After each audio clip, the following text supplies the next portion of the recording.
class. We're still on chapter 14. 14 has to do with crime, and first part of it we talked about. We defined crime, talked about Durkheim, and the second 14b we talked about Durkheim and differential association. Now we're ready to talk about the theory that puts the structural, that is Durkheim and Merton, together with the subcultural, which is differential association, into a theory. So we've got the thesis, the antithesis, this is the synthesis. So the thesis is structural, the antithesis is cultural, subcultural, this is the synthesis.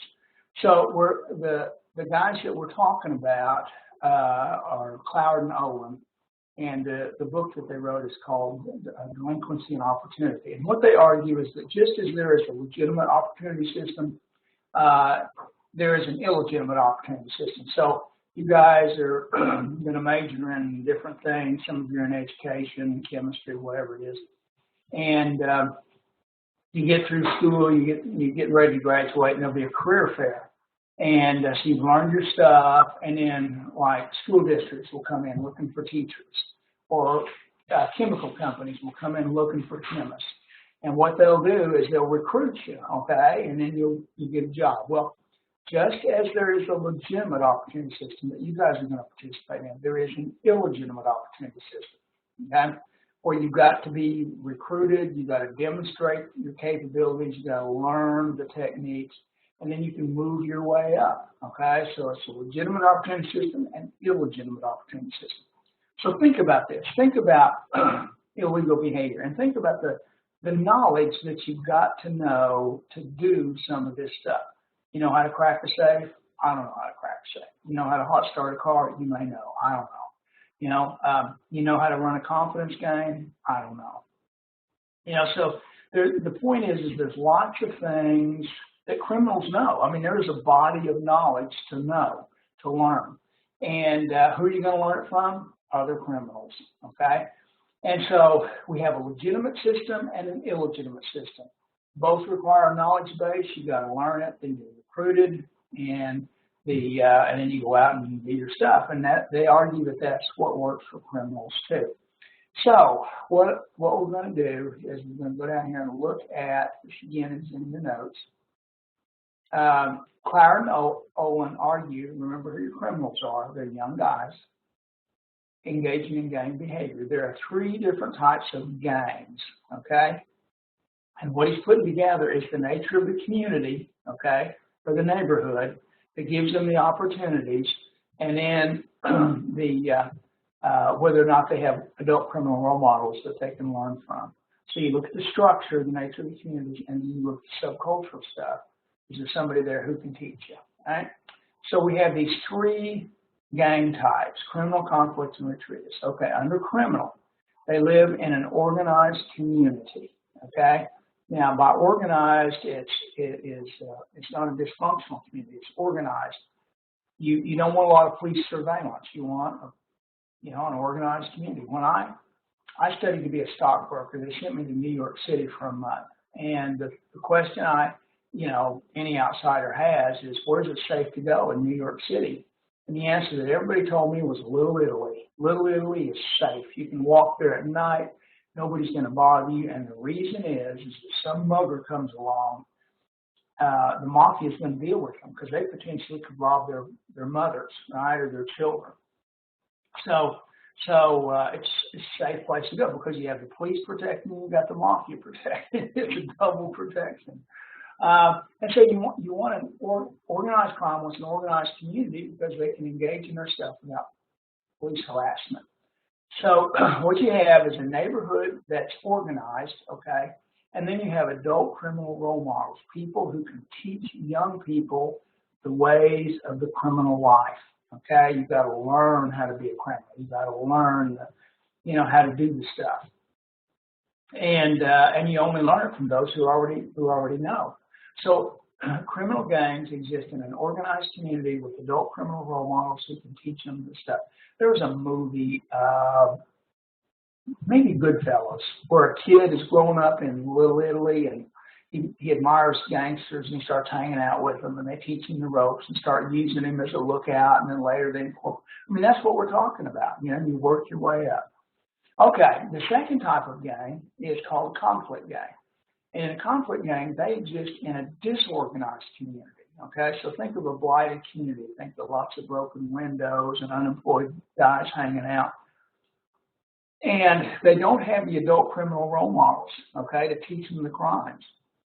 And so what happens is that these gangs get involved just in criminal behavior where they're attacking each other, fighting over turf, and the only criminal stuff they engage in that's productive is they rob little old ladies, you know, occasionally to support their drug habit or whatever. But it's not a criminal enterprise where you're engaging in crime to make a living. Okay, and then finally you have the third type of gang is the retreatists, and these are guys who are what Cloward Nolan called are double failures. They can't make it in the legitimate world. They can't make it in the illegitimate world. They're not brave enough, strong enough, fast enough.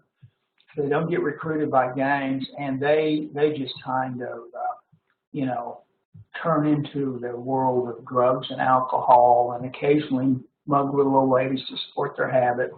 But they, you know, they're double failures and not functioning in society as either criminals or law-abiding citizens. Okay, well that was Cloward Nolan's theory, and again, it's combining the structural, the nature of the neighborhood, with the subcultural. Do you have the role models to teach you how to do it? All right, the next theory that I want to talk about is delinquency in the middle-class majoring rod. Okay, there are a bunch of theories that deal with criminal behavior that focus on lower class differences, okay? Because we see that lower class kids are more likely to become involved in criminal behavior. So there's an attempt to explain this, and this is one of those theories. Delinquency in the middle class majoring rod, and basically what they're arguing is that a poor kid and a middle class kid both have to go to school. But the middle class kid comes well equipped to do well in school. The poor kid, not so much so. And so they're competing for grades, and the middle class kid is going to do well. And the poor kid is not going to do well. He's going to get frustrated. He's more likely to join up with guys like himself and drop out. And as I said, dropping out is a big marker of criminal behavior later on. So let's talk a little bit about the advantages of being a middle class kid going to school. Several of them. Think about this. First of all, your parents, how do you become middle class in America? You primarily become middle class through education. So if your parents are middle class, it's because they're educated. If they got where they are because of education, do you think they're going to emphasize education for their kids? You bet they are. So not only are they going to emphasize it, hey, little Johnny, you've got to do well in school. You just got to get this. But they can help them because they've gone through the educational system. So if you got little Johnny and his dad's a mechanical engineer and he's having trouble with algebra, well, his dad can help him because his dad knows algebra. He uses it every day at work. A poor kid whose daddy's a ditch digger, you know, son, I'd love to help you, but I never got it myself, you know. So you have the support and you have the knowledge that helps them, all right? Other advantages that middle-class kids have is that because of their money, they're more likely to take trips, dress well for school, have computers, books, subscriptions to magazines. Their parents' friends are well educated, so they hang out with other educated kids. There's all kinds of advantages. And the other advantage is that middle-class kids go to schools and they have middle-class teachers. And so they come from the same basic value set.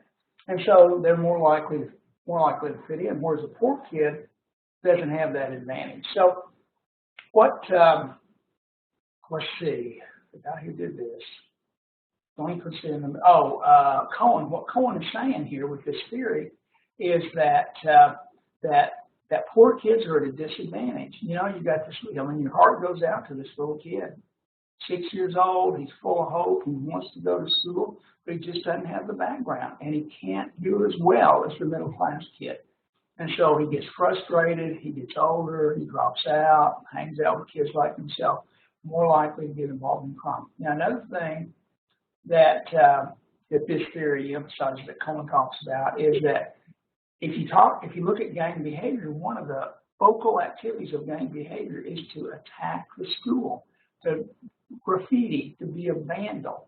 Well, why are they vandalizing that? Because that's the instrument of their frustration. So it's an interesting theory. It helps explain social class variations in criminal involvement. There's a whole bunch of other social class theories, but this is the only one I'm going to talk about. Okay, next theory is labeling theory. All right.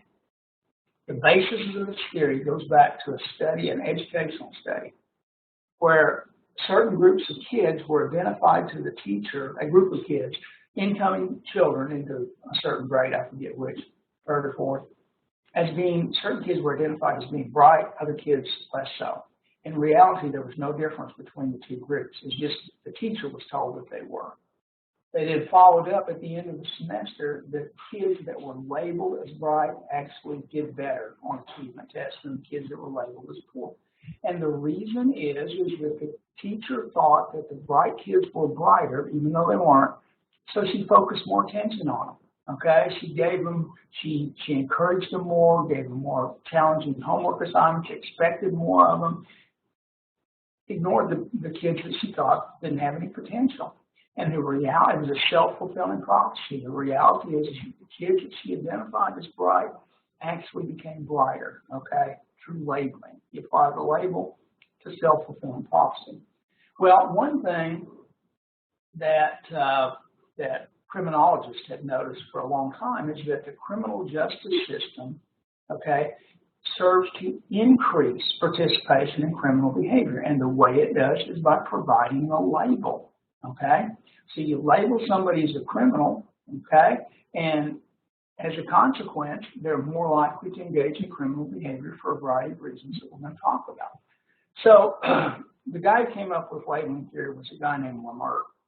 And what he argued is that there are two kinds of deviants, primary deviants and secondary deviants. A primary deviant is anybody who breaks the law. Who breaks the law? Everybody. Everybody. If we drive too fast, if we take somebody's car without permission, if we shove somebody, we're all breaking the law. Okay? But a primary deviant doesn't see themselves as a deviant. They're just a regular person, right? But a secondary person is a person who's labeled as a deviant. Okay? And once you get the label, then you tend to see yourself as a deviant. Other people see you as a deviant, and it has consequences for your behavior. So think about this for a little bit, folks. What is going to label you as a deviant? Well, if you've ever been referred to the criminal justice system, you're a deviant. You're a juvie, you're an ex-con, okay, you have the label. And there are consequences for that. Okay, once you've got the label, it has an effect. You're less able to get a job, okay? Because every employer asks, have you ever been convicted of a felony? If you answer no, that's a felony, okay? But if you say, yeah, I'm a felon, who wants to hire you, right? I mean, you've already demonstrated that you're a criminal in their eyes. So do I want you in my cash till in my business? No, I don't trust you, right? So they're less likely to get legitimate jobs, more likely to turn to illegitimate behavior. Can't vote, can't own a gun. I mean, there's good reasons for some of that stuff. And so there are, once you get the label, then you tend to see yourself as a criminal. Others tend to see you as a criminal, and it affects your behavior. All right, the next theory, and I believe this is the last one, is control theory. Let me see here. Hot dog, we're about done, folks. Control theory. Okay, the guy who came up with control theory is a guy named Hirschi. H-I-R-C-H-I. Sounds like chocolate bar, but you spell it different. Hirschi. Hirschi asked the question, not why do people break the law, which is what all these other theorists asked.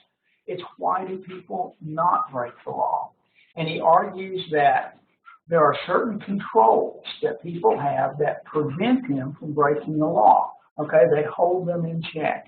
And so he talks about these controls. They include things like your investments, okay, your involvements, your beliefs, And what was the other one? Your beliefs and your attachments, okay? Are 4 controls that hold you in check. Let me talk about each one of these, okay? Investments. Investments looks at crime as a rational behavior where you look at the costs and the benefits, okay? And if the costs outweigh the benefits, you're not going to do it. All right, consider this. Do you ever worry about your doctor stealing your money? Do you ever worry about that? No, you don't worry about that. Because why? Because he's got too much to lose. He's got too much invested in the community. He's not going to do that. I mean, so you're in the examination room and your wallet's in the other room. What you going to do? You know, get your $15. He stands to lose his practice. He spent 8 years in medical school. He's going to throw that away for $15? There's no way. You know, the idea that some guy would pull up in a Bentley and rob a little old lady of her Social Security check makes no sense. He's got too much. He's risking too much. So people, you know, if you got too much to lose, if you're invested in the community, you're not going to break the law. You've got too much to lose. Okay. Now, do wealthy people or middle class people break the law? Yeah, but the payout's got to be there, right? So Milliken was a junk bond dealer, and he ended up going to prison. And he was a millionaire, but he stood to make hundreds of millions of dollars, right? So the incentive was there for him. So middle class people, you know, are willing to do this too. So it's just, do you have too much to lose? Are you too well invested in the community? Think about this. You're out walking late one night, and the guy comes towards you, and he steps into the light of a street lamp, and it's a guy like me. And it's an old guy. He's got on a 3-piece suit. He's dressed nicely. Do you worry about him? No, because you're assuming he's got more than you. He's got too much to lose, so you don't worry about him. But what if the guy who steps into the light of the street lamp is bedraggled, lots of tattoos, mean looking? Now what are you going to do? You're scared because he's got nothing to lose, right? Yeah, so you take off running if you're smart. Okay, so that's investments, okay, involvements. Studies have shown consistently that kids, remember who our criminals are, young men, that people who are involved in extracurricular activities, go to Sunday school, play football, do all these kinds of things, for every hour that you're out on the football field, it's an hour less you can be getting into trouble, right?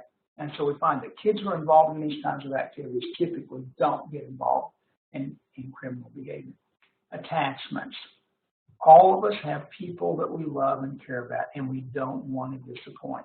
You guys think probably of your parents. I think more of my kids, okay, that I don't want to disappoint now. I mean, I don't want to disappoint my parents either. But I don't want to disappoint my kids.